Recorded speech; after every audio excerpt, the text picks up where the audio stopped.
بسم اللہ الرحمن الرحیم. میرے ساتھ اس وقت موجود ہیں اسپیکر پنجاب اسمبلی سردار سبطین خان صاحب. سر بہت شکریہ آپ کا، آپ نے خصوصی طور پر وقت دیا. خان صاحب یہ بتائیے گا کہ پنجاب اسمبلی کو ڈیزالو کر کے کوئی پچھتاوا ہے؟ جی بالکل پچھتاوا اس وجہ سے نہیں ہے کہ ہم نے یہ جو ڈیزالو اسمبلی کی ہے یہ پیورلی عوامی مفاد میں کی ہے. یہ لوگوں کے لیے ہم نے ڈیزالو کیا، ورنہ ہماری تو حکومت چل رہی تھی. ہم نے یہ ڈیزالو اس وجہ سے کیا تاکہ عوام کو فریش مینڈیٹ ملے، عوام کو اپنا راہ یہ ووٹ کرنے کا رائٹ ملنا چاہیے، اور عوام جس کو ووٹ دینا چاہتے ہیں اس کو دیں. سر 100 سے زیادہ مقدمات صرف خان صاحب کے اوپر ہیں. آپ کے تمام کارکنان گرفتار ہوئے، اتنا ٹف ٹائم ملا، پولیس آپریشنز ہوئے.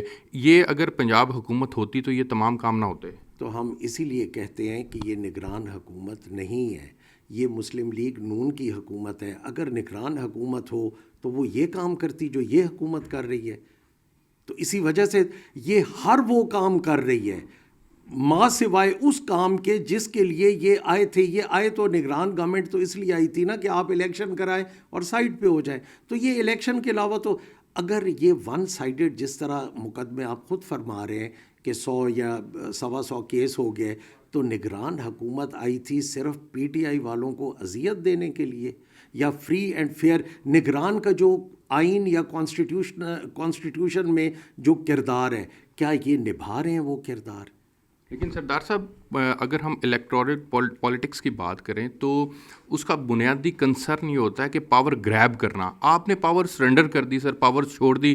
گریب کی ہوئی تھی، موجود تھی آپ کے پاس، آپ نے سرنڈر کر دی. ہم نے سرنڈر اس وجہ سے کی کہ ہم رائٹ آف ووٹ لوگوں کو دینا چاہ رہے تھے. اس وقت جو ملکی حالات تھے وہ اس طرح کے نہیں تھے کہ یہ نظام چلتا. میں پہلے بھی کئی آپ کے ٹی وی مختلف چینلز میں کہہ چکا ہوں کہ ہماری جو پولیٹیکل سٹیبلٹی کا نہ ہونا وہ اکنامک سٹیبلٹی کو اپنی لپیٹ میں لے رہی تھی. اور اب آپ یہ دیکھیں نا کہ جہاں جن ملکوں میں اکنامک سٹیبلٹی ہے وہاں پولیٹیکل سٹیبلٹی پہلے آتی ہے. پولیٹیکل سٹیبلٹی آئے گی تو اکنامک سٹیبلٹی آئے گی. تو اس لیے ہم یہ چاہتے تھے کہ ہم عوام کے پاس جائیں. اگر عوام ہمیں ووٹ دینا چاہتے ہیں دیں، اگر نہیں دینا چاہتے اور ریجیکٹ کرنا چاہتے ہیں ریجیکٹ کر دیں، but free and fair election ہو. اور دوسری بات ہے آپ کے اس سوال میں نگران حکومت کو تو سارا پول کھل گیا. یہ نگران حکومت اس لیے آئی تھی کہ پی ٹی آئی کو توڑے، پی ٹی آئی کو سیدھا کرے. لیکن جبر اور ظلم جب ایک حد سے بڑھتا ہے تو پھر اس کا خوف اتر جاتا ہے اور اللہ تعالیٰ اس میں کامیابیاں دے دیتا ہے. انہوں نے جتنی بھی تشدد اور زیادتیاں کی، لوگ اتنے عمران خان کے ساتھ یونائٹڈ ہوتے ہیں. رانا ثناء اللہ صاحب کہتے ہیں کہ یا خان صاحب رہیں گے یا ہم رہیں گے، اور خان صاحب نے دشمنی شروع کر دی اور ہمیں قاتل کہنا شروع کر دیا ہے. تو اب یا وہ ہیں یا ہم ہیں، کیسے رسپونڈ کریں گے اس بات کو؟ انشاءاللہ چیئرمین رہیں گے.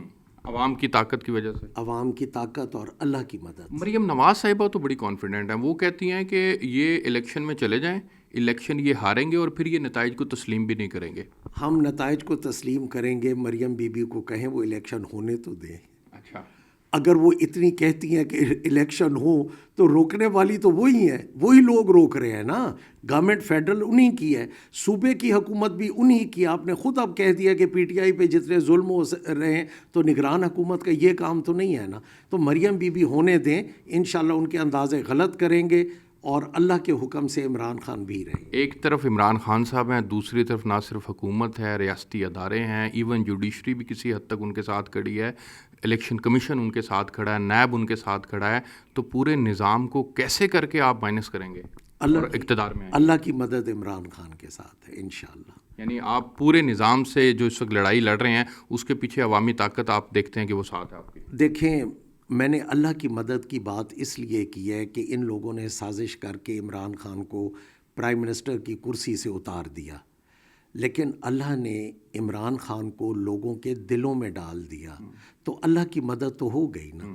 اگر اللہ قرآن پاک میں ہے کہ جس کی مدد کرنا چاہتے ہیں لوگوں کے دلوں کو ادھر پھیر دیتے ہیں، تو عمران خان کو تو اللہ نے مدد کی نا کہ عوام کے دل ادھر پھر گئے. اور ان کے کرتوت، ان کے کارنامے ایسے تھے کہ جو 50,000 روپے مہینے کمانے والا بندہ ہے